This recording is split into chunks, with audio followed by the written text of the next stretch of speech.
Hello, everyone. This is Railsplitters on the mic. I'm Rusty Peace, and today we're talking with Lincoln Memorial University head women's soccer coach Matt Carr. Coach, welcome. Yeah. Thanks for having me, Rusty. Fall 2020. Yeah. Got to be an experience, probably not what you expected in terms of the start in your freshman season as head coach of the LMU women's soccer program. But as you and I were talking about just before we took the air, it is what it is. You know, you got to deal with it any way it comes to you, and I know that you and your team are dealing with it any way you can. Yeah. Rolling with the punches a little bit.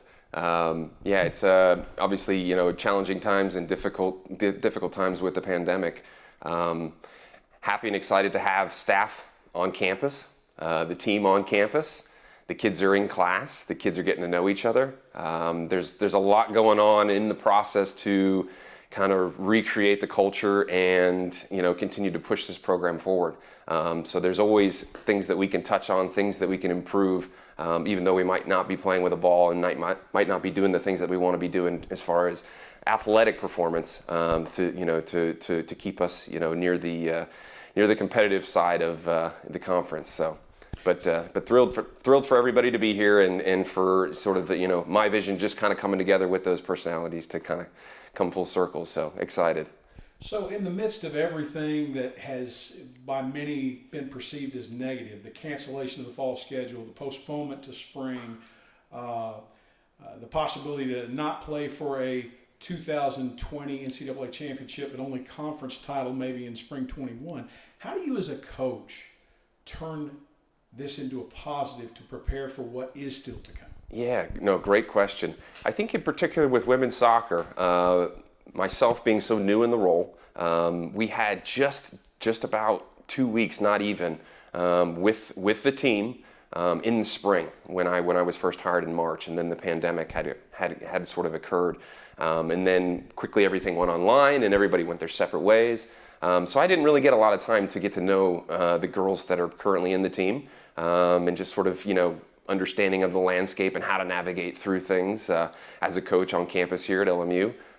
But it's been very, very positive in the sense that I'm looking at it really from a sort of team culture standpoint where we need time. We need time together. Even off the field stuff. Obviously, the more time we have on the field together, we're going to be able to accomplish the things that we want to accomplish from an athletic standpoint.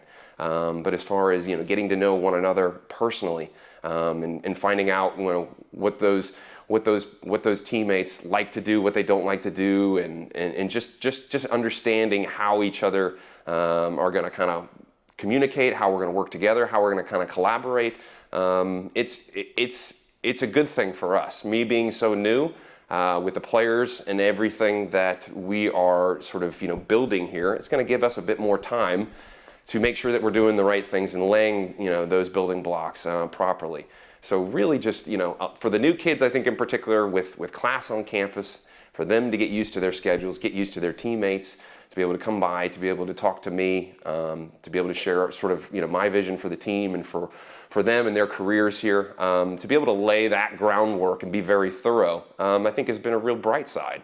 And it will allow us, not being able to compete for a national title this year, to build on some of the depth that we have and better prepare ourselves for a 2021 championship season. So obviously very optimistic about what the fall will bring in regards to training and what we can do with our support staff. Obviously, but the spring, very optimistic about whether it's a tournament or some sort of modified schedule for us where we were able to compete for a championship. I think that's just probably going to be a SAC tournament is what it's looking like. Obviously, there's a lot of conversations going on with athletic directors and presidents, but there's some optimistic ideas from the commissioner and the SAC, and we're excited about what they're bringing forward, and the kids are getting excited about a potential opportunity to play for a championship. Let's go back in time a little bit. At the end of 2019, there was some speculation that maybe there would be a little greater departure of personnel from the program than there actually was. To be quite honest, and to be frank, there was not as big a turnover as we thought. We do have a solid returning foundation, and you've had a great recruiting year as well. So tell us a little bit about the personnel and what we can expect whenever they do take the field. If it's in spring, then so be it.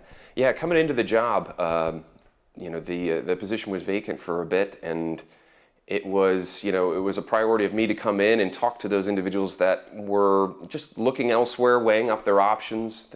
A lot of them liked LMU, but were interested in seeing what else was out there. I think, the uncertainty of just not knowing who the new head coach was going to be and where the direction of the program was going to go. A lot of the individuals were just looking at options. So quickly getting on campus, being able to have those conversations with those individuals, and kind of paint a picture for them for the future of the program and what their careers, could look like, under my sort of guidance. Really excited about those conversations, and really fortunate that we had a lot of those individuals decide to stay at LMU.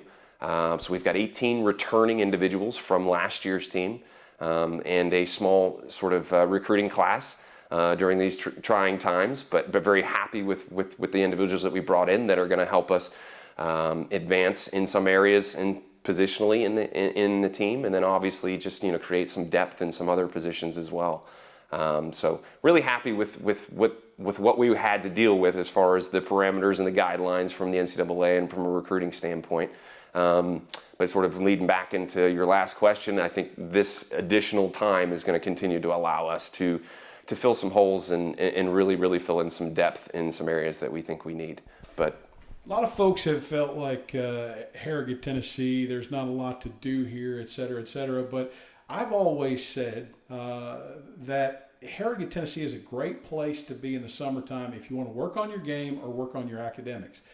Not making light of the pandemic itself, but it's somewhat similar, because while we're not allowed to play right now, we certainly can work on our physical well-being, our conditioning, our endurance, et cetera, although you have to do that as an individual. And much of that improvement throughout a student-athlete's career takes place as an individual, not as a team. Right.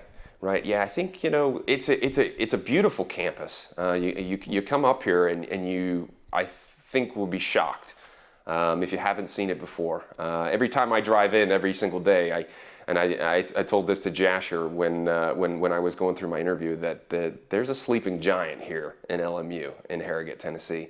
There are a lot of things to do, in the outdoors in particular up here in Harrogate. But the kids that we tend to recruit, the kids that are in the program, as a whole, are very driven academically, very driven athletically as well. And we are beginning to get more of those individuals that have sights on playing professional and potentially playing at the next level. So we've got some of those individuals in the program.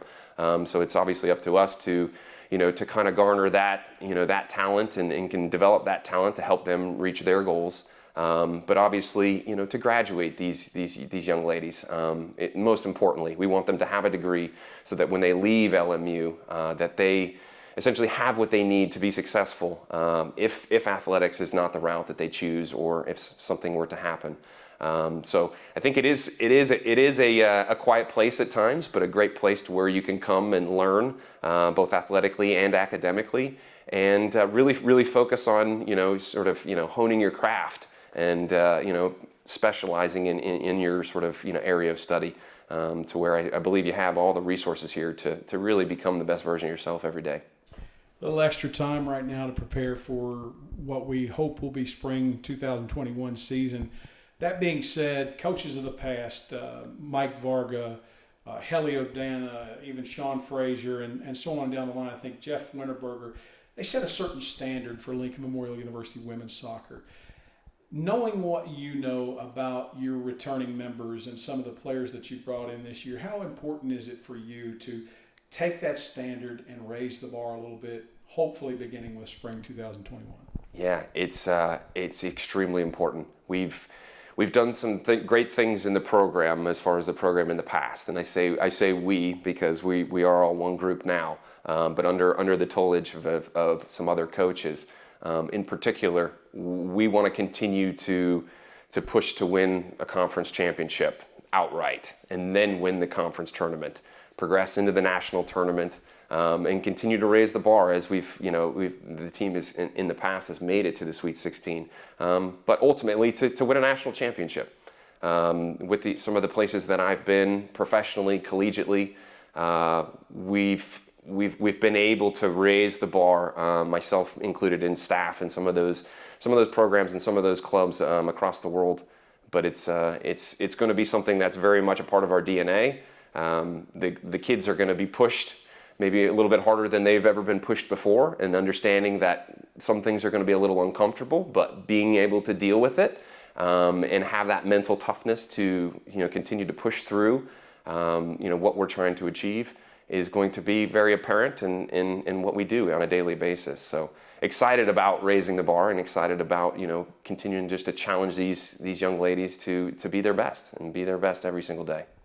I know that there are limitations on what they can do right now, but for you and your staff, there's never enough time to prepare. I know that you're probably using every minute of every day to do just that right now, to maximize the extra time that's been given to you. Yeah, 100%.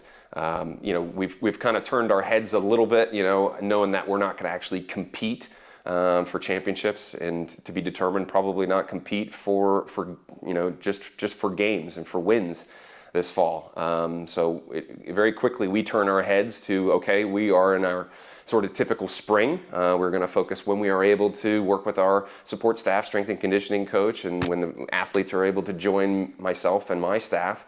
We will focus on the athletic performance side of things, and just continue to get faster and stronger, and do the things that will help us prevent any injuries and those sorts of things, when it comes time for us to compete, in the league and outside of the league. So really excited, but it's a time where we have to be vigilant in the things that we're doing, particularly with the recruiting side of things. Whereas we're not going to have as much time, particularly in the spring, to do these things going into the fall of 2021.